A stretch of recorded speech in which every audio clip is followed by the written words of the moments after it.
How well did the Griots G9 polisher hold up against 22 other professional competitors in our Polisher Shootout? Find out in just a moment. I'm Tim Johnson. You're watching Shop Tool Reviews. This is the Griots G9 random orbital polisher or dual action polisher. So you have a rotary motion of a 6-inch pad and you have a 9mm orbit within that rotation. It is not a forced rotation, so it doesn't have a gear drive that makes it spin around or that makes it create that rotary. It just does that based off the orbital motion, which a lot of polishers or detailers, you know exactly what I'm talking about. That typically when you start talking about stall means that when you really lean on a tool in that random orbital motion, that the pad stalls. In other words, it keeps orbiting the small orbit, that small 9mm orbit, but it doesn't continue to turn in that rotary motion where it's spinning around, and so therefore you don't get the polishing action you should.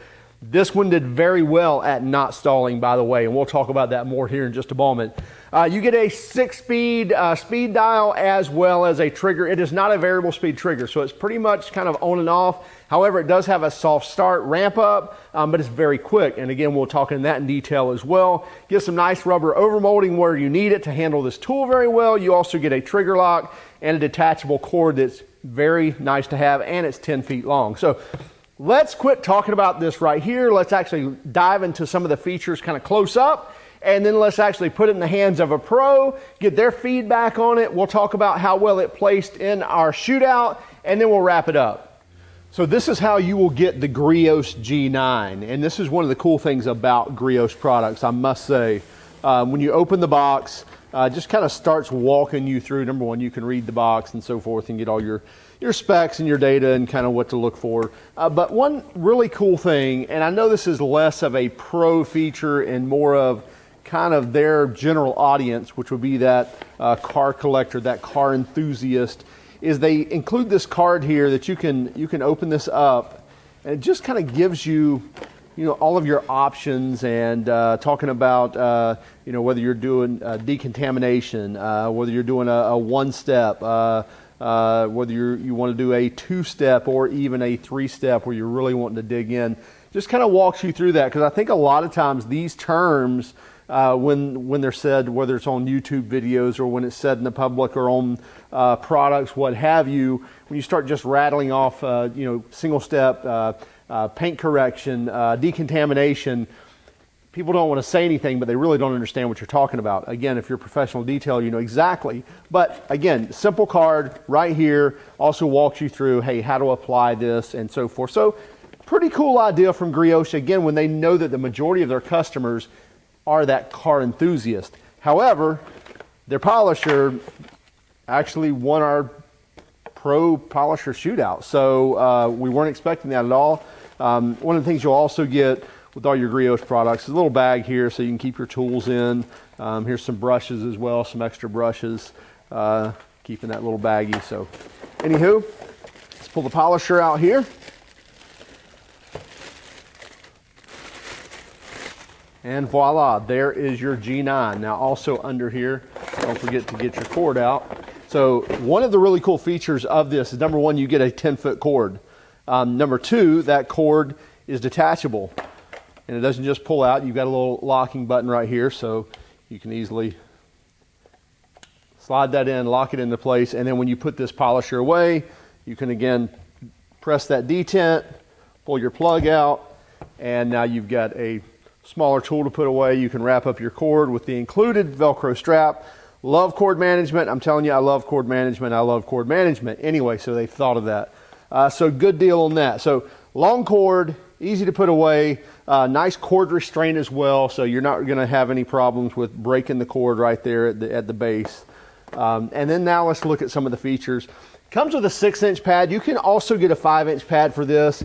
It's also a vented pad. It looks almost like a dust extracting pad like you'd use for sanding with the dust ports here. Kind of the same concept though, except for removing dust. They're actually using it to cool the surface as well as to keep all their gearing cool as well. So they're pumping that air through the motor and out the gearing here, out the counterweight, and then out the pad and across the surface. So you see the actual pad itself is actually vented. So you get some air escaping here, and finally it's blowing across the surface as well. I don't know if it's actually cooling that surface. Some say it does, some say it doesn't.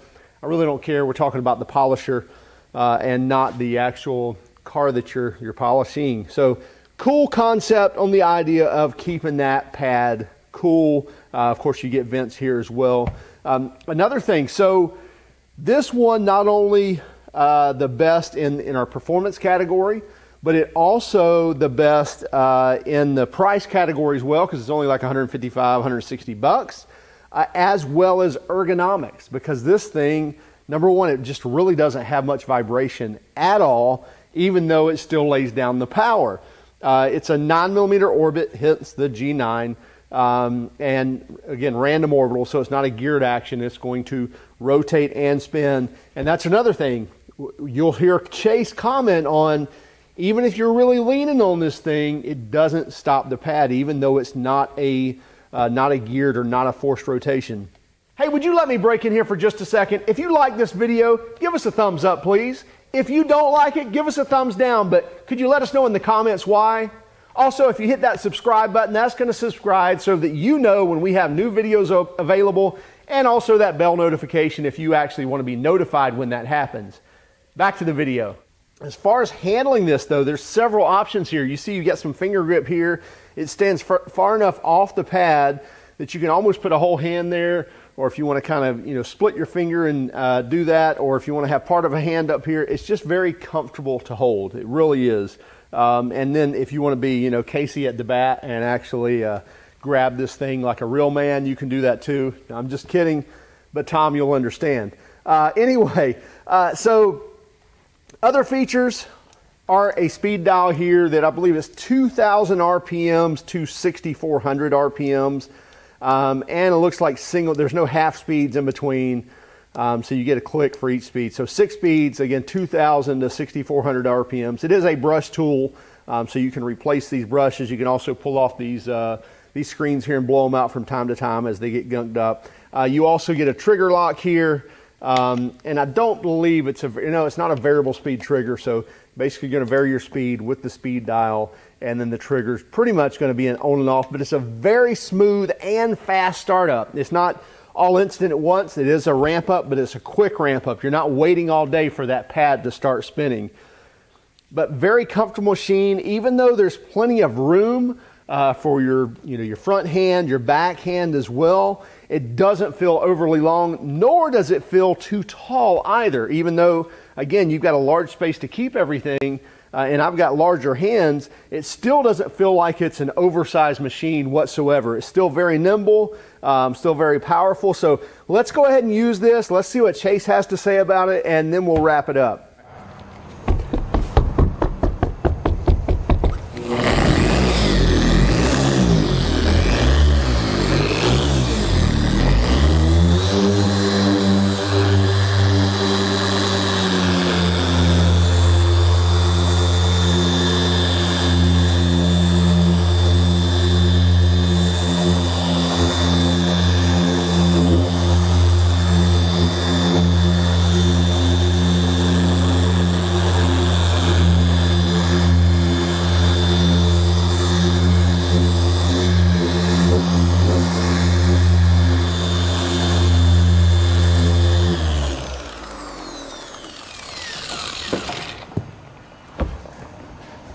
So we have zero, and I mean zero vibration whatsoever out of a machine that I'm putting quite a bit of pressure down on.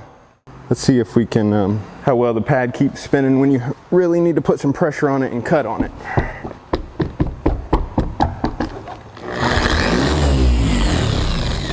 Side note, no variable speed trigger, but you can feather it in. still, if you work it just right. It's also kind of a soft yes, start too. Exactly. So it's not just wide open all of a sudden and you're at speed 5. You can work it to make it work and like it has one. Soft start. No. Some of those you hit and it felt like you were waiting forever to start. Yeah, you can let off of it and get back in it and it's right back to where you want it to be. Yeah.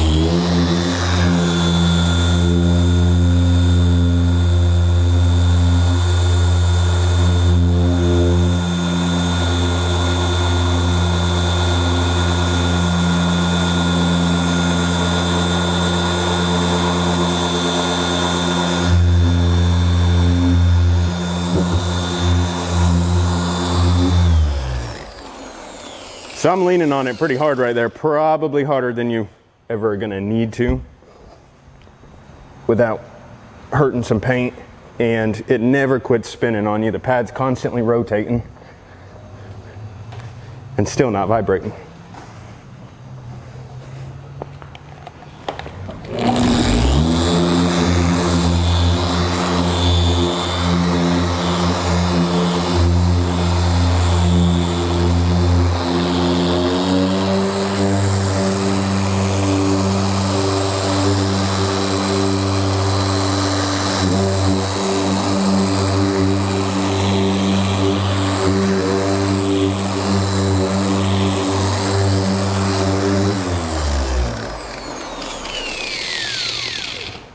So I felt like with some of the other machines in our shootout, like speed 4, 5, 6, there was huge gaps, or it felt like it didn't do anything. No, all the same. Yeah, even going. So I started off on like, you can't really get halves on here. Maybe you can, but it doesn't have a click. So I'm saying that you don't. But even 4, 5, and 6 are all different. You can tell the difference so no matter what. Down, correct. Yes. And even slowed down, you still get that pad plenty power. Yes, exactly. Yeah. And by far my favorite thing, handle placement, keeps heat away from your hand. The machine doesn't get hot. Big deal. Now, so do you like the long snout? Yes. And what was interesting to me, I kind of pointed out in the features, is that if you look at it, it looks tall. Yes. But I feel like when you use it, it doesn't feel tall. No, not at all. Because, and it's almost, if you set it up next to some of the other polishers, it's not even, they're about the same height, or some of the other ones are taller. Yeah. But it's looks wise, it looks tall, but it's really not. But the way it is designed, it gives you where the snout is, you can hold, but it also gives you enough room for your finger placement. You're not on top of the pad or anything like that. Right. And it's not overheating your hand. I wish they had half speeds on their dial. That's what I was just wondering. Yeah, I would love to see a variable speed trigger just because. Yeah, they've all got it. And half speeds on the dial. I don't know why they wouldn't do that.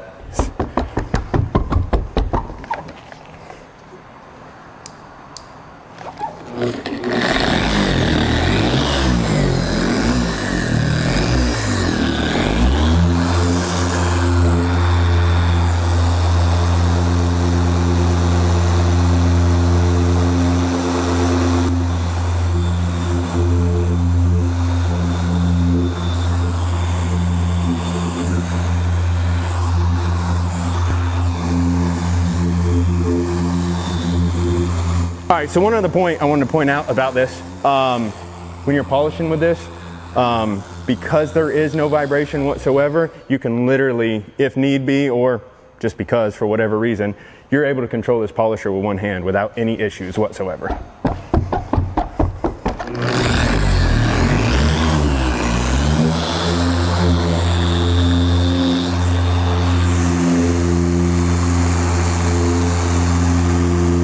Doesn't bounce on you, doesn't get out of control, nothing.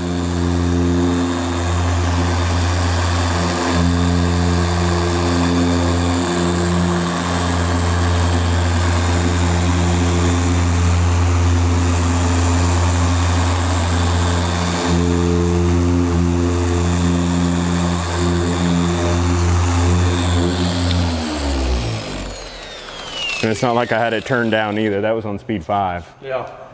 The Griots G9 really snuck up on us. We knew we were going to have it in the competition because there were people raving about it all over the internet. So that can't be a lie, right? Anyway, so we got it in and we put it in the shootout, but we didn't expect it to rise in the ranks like it did, especially as a $155, $160 tool. We expected it to do decent. We did not expect it to win our pro category.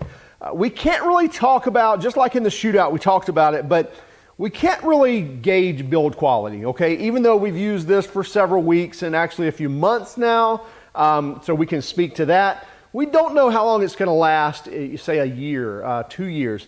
However, it does have a lifetime warranty, so that does help that the company's willing to stand behind this as a pro tool and guarantee it for life, if you will. But again, as far as build quality goes, we're not taking these apart, disassembling them, finding out what type of plastics they're using. Are they using nylons and all fibers and that sort of thing? We're not digging into that degree, if you will. So we really can't speak to how long it's going to last. Everything else, this tool really didn't have any drawbacks. In fact, that's exactly what Chase said during our shootout. Is he's like, there's really no drawback that I had or any problems that I have with this machine. Ergonomics, it's great. It feels good in the hand. There's no vibration. It's got power. The pad continues to turn with even with the kind of extreme amount of force you put on it, it still continues to rotate, unlike many others at some point they try to stall. So there were so many good things about it. It just really, it won the competition. So there's a lot of positives to this machine, very little drawbacks that we've seen. Again, over the long haul, who knows what's going to happen, but we think it's a fine machine, especially when you're looking at a price tag of 160 bucks. You really ought to check this out. It did very well in our shootout. If you haven't seen our shootout, we'll make sure we post a link on here so you can find it there. A lot of great information in there, and we cover cordless polishers in there, as well as micro polishers in there, as well as more kind of a DIY or enthusiast type of machine as well. Be sure to keep track of us on Instagram, Facebook, and Twitter. Also, hit that bell notification if you want to be notified of future videos. Please subscribe to us as well. Hit that like button if you like this video. If you didn't like it, by all means, give us a thumbs down, but would you please put in the comments why you didn't like this video? Have a great day and keep smiling.